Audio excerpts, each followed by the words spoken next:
मुंबईच्या दादरमधील कबूतरखाना आहे तो सध्या बंद करण्यात आला आणि याच कबूतरखान्याभोवती शेड बांधण्यात आली आहे। मात्र आता याला जैन समाजाकडून विरोध केला जातो आणि या संदर्भात अधिकची माहिती जाणून घेऊयात। आमचे प्रतिनिधी निखिल चव्हाण सध्या आपल्या सोबत आहेत। निखिल,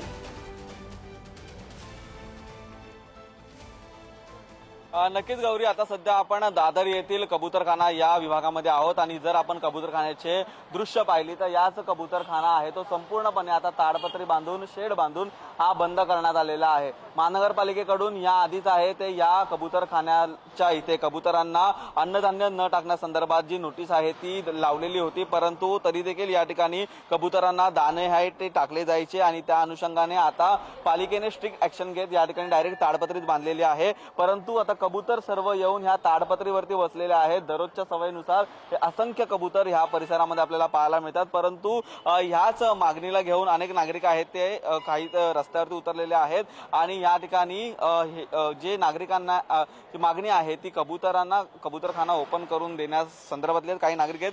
कुठून आलेले आहात आणि ह्या ठिकाणी कबूतरखाना है वो क्या कहोगे जो बंद है?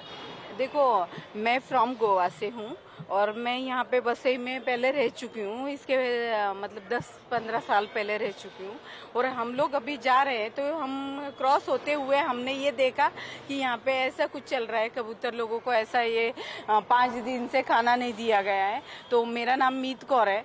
तो मैं मतलब सरकार ने अगर ये ऑर्डर निकाला है कि यहाँ से ये हटाना है तो उनके लिए मतलब उन्होंने कुछ सोच के ही बोला होगा। इसके बारे में मैं उनका क्रॉस नहीं करती हूँ। उनकी फुल दिल से रिस्पेक्ट है गवर्नमेंट की, जिन्होंने ये ऑर्डर पास किया, बोला है कि इसको हटाना। गए सालों से यहाँ पे आ रहे हैं। आपण बघू शकतोय कबूतरखान्याभोवती शेड ही बांधण्यात आलेली आहे आणि यालाच जैन समाजाकडून सुद्धा आता विरोध केला जातोय।